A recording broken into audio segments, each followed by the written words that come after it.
Hema committee കോടികൾ മുടക്കി തുടങ്ങിയ സംഗതിയാണ്. പക്ഷെ ഇപ്പം അതിനെക്കുറിച്ച് യാതൊരുവിധ സ്വാഭാവികം ന്യൂസും അറിയാനില്ല അല്ലേ? അപ്പൊ അതിനെക്കുറിച്ച് എന്താണ് പറയാനുള്ളത് സന്തോഷ്? ഞാൻ പറയുന്നത് ഇപ്പോൾ നിങ്ങൾ പറഞ്ഞു കോടികൾ മുടക്കി പക്ഷെ ഒരു റിസൾട്ടും ഇല്ല. അന്ന് ആരെയൊക്കെയോ ഇപ്പൊ അറസ്റ്റ് ചെയ്യും, നാളെ അറസ്റ്റ് ചെയ്യും എന്നൊക്കെ പറഞ്ഞു നടന്നു. ഒന്നുമില്ല. അപ്പൊ ആ സർക്കാരിന് നിങ്ങൾ ഞാനൊക്കെ കൊടുത്ത ടാക്സ് പോയില്ലേ എന്നുള്ളതാണ് നിങ്ങൾ ചോദിച്ച ചോദ്യം. അപ്പോൾ ഹേമ കമ്മിറ്റി കൊണ്ട് ഒരു ഗുണം ഉണ്ടായില്ല എന്ന് ഞാൻ പറയില്ല. കാരണം ഹേമ കമ്മിറ്റി കൊണ്ട് പറഞ്ഞ പെൺകുട്ടികൾക്ക് ഒരു ഗുണം ഉണ്ടായില്ലെങ്കിലും ഒരു ഗുണം ഉണ്ടായില്ല. ഇപ്പോൾ പുതുതായി വരുന്ന പെൺകുട്ടികൾക്ക് ഫീൽഡ് എന്താണെന്ന് മനസ്സിലായി. അല്ല, അതാണ് ശരിക്കുള്ളൊരു ഗുണം. അതായത് അഭിനയമല്ല ഇവിടെ വേണ്ടത്.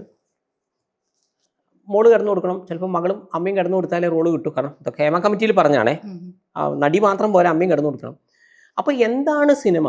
എല്ലാവരും അങ്ങനെയല്ല, എന്നാലും ഇങ്ങനെയും ഒരു വശം.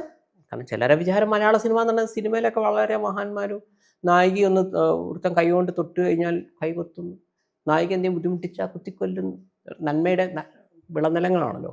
ഇതെല്ലാം കണ്ട് ഇവർ സീരിയസ്ലി ഇവരൊക്കെ എങ്ങനെയാണ് എന്ന് വിശ്വസിച്ച, എന്ന് തെറ്റിദ്ധരിച്ച ആളുകൾക്ക് ഒരു കൃത്യത കിട്ടിയെന്നുള്ളതാണ് ഞാൻ പറയുന്നു. പുതുതായി ഫീൽഡിൽ വരുന്ന പെൺകുട്ടികൾക്ക് ഈ മേഖല എന്താണ് എന്ന് ഒരു ഐഡിയ കിട്ടി. ഇതൊക്കെയാണല്ലേ. അപ്പം ഇങ്ങനെയുള്ള ആളുകളുണ്ട്. അപ്പം നമ്മൾ എന്ത് ചെയ്യാം, കുറച്ചും കൂടെ ഇതേപോലുള്ള ആളുകളെ, അല്ല താല്പര്യമില്ലാത്ത പെണ്ണുങ്ങളെ കാര്യം, താല്പര്യമുള്ളവർക്കാണെങ്കിലോ ഇങ്ങനെയൊക്കെയാണല്ലോ, അപ്പം ഞാൻ അതിന് റെഡിയായി, എനിക്ക് ചാൻസ് കിട്ടില്ലെന്നും ചോദിക്കാം. മറ്റവർക്ക് ഇങ്ങനെയാണെങ്കിൽ അപ്പം നമുക്ക് ആദ്യം തന്നെ ഒന്ന് പറഞ്ഞേക്കാം. കാരണം ഒരു ഫോൺ കോൾ വരുമ്പോൾ തന്നെ ചേട്ടാ എനിക്ക് കിടന്നു കളയാൻ താല്പര്യമില്ല കേട്ടോ, ആദ്യം അങ്ങ് പറഞ്ഞേക്കാം, ഇങ്ങനെ ഒരു ഇത് വന്നു. അപ്പോൾ അതുകൊണ്ട് പുതുതായി വരുന്ന പെൺകുട്ടികൾക്ക് ഒരു ദിശാബോധം കൊടുക്കുന്നതിന് സർക്കാർ വിജയിച്ചു. ഒരു കോടി വരുന്ന ഇഷ്ടമെന്ന് ഞാൻ പറയില്ല. ഇതാണ് ഫീൽഡ്, ഇതൊക്കെ വേണമെങ്കിൽ വന്ന് അഭിനയിച്ചോ, ഇതിനൊക്കെ റെഡി ആണെങ്കിൽ വന്ന് അഭിനയിച്ചോ, അല്ലെങ്കിൽ ഇതൊന്നും വേണ്ട, ഇതൊക്കെ തന്നെ ഇതിലേക്ക് വരുന്നതാണെങ്കിൽ എന്തൊക്കെ പണിയുണ്ട് ഈ ലോകത്ത് എന്ന് സർക്കാർ തലത്തിൽ ഇൻഡയറക്റ്റ്ലി പറഞ്ഞു കൊടുക്കാൻ ഇത് ഉപകരിച്ചു എന്ന് ഞാൻ പറയും. അതുകൊണ്ട് പക്കാ വേസ്റ്റ് എന്ന് പറയാൻ പറ്റില്ല. പക്ഷേ ഇതിൻ്റെ റിസൾട്ട് എന്ന രീതിയിൽ എനിക്ക് തോന്നുന്നു ഈയിടെയായിട്ട് ആൽബം, ഷോർട്ട് ഫിലിം ഭയങ്കര കുറഞ്ഞു. അത് ഞാനിപ്പോൾ ഈ യൂട്യൂബിൻ്റെ ഒക്കെ നമ്മളിങ്ങനെ റെക്കോർഡ് നോക്കാറുണ്ട്. യൂട്യൂബിൽ ഇപ്പോൾ ഒരു ദിവസം കേരള എടുക്കുകയാണെങ്കിൽ ഒരു 30,000 ഈ ഞാൻ പറഞ്ഞ ഷോർട്ട് ഫിലിം ഇതൊക്കെ വരുന്നുണ്ടെങ്കിൽ ഈ ഹേമ കമ്മിറ്റി റിപ്പോർട്ട് വന്നതിന് ശേഷം ഒരു 300 പോലും ഇല്ല.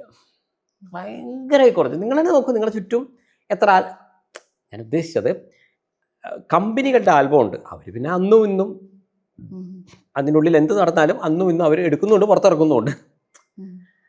ഇവിടെ ജെന്യുനിറ്റി ഉള്ള ആളുകൾ അതൊക്കെ കൃത്യമായിട്ട് വരുന്നുണ്ട്. അതേസമയം ഈ പെണ്ണ് വിഷയത്തിന് വേണ്ടി മാത്രം എടുക്കുന്ന ഷോർട്ട് ഫിലിമും ഇതും മൊത്തം നിന്നു. അല്ല, അതുകൊണ്ടാണ്. അപ്പോൾ അത് എന്തുകൊണ്ട് നിന്നു? ഹേമ കമ്മിറ്റി ഇതായിട്ട് എന്താ ബന്ധമുണ്ട്.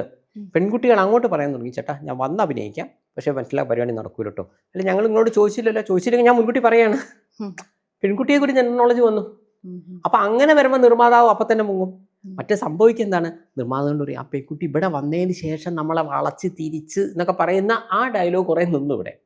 കാരണം അപ്പം നിർമ്മാതാവ് പലപ്പോഴും പൈസ മുടക്കുന്നതന്നെ ഇതൊന്ന് യൂട്യൂബിൽ നിന്ന് കിട്ടുന്ന വരുമാനത്തിന് വേണ്ടിയിട്ടല്ല അയാൾ സിനിമ ചെയ്യുന്നത്. അയാൾ ഈ പെണ്ണ് എന്നുള്ള വിശേഷത്തിൽ വരുന്നവൻ്റെ കാര്യം കേട്ടോ ഞാൻ പറയുന്നത്. അപ്പം അങ്ങനെ വരുമ്പോൾ ഈ പെൺകുട്ടി ആദ്യം പറയുമ്പോൾ എന്തായി, അയാൾ പറയും ഞാൻ ഈ ആൽബം നിർമ്മിക്കൂല, നിർമ്മാതാവിനെ അവർക്ക് കിട്ടുന്നില്ല.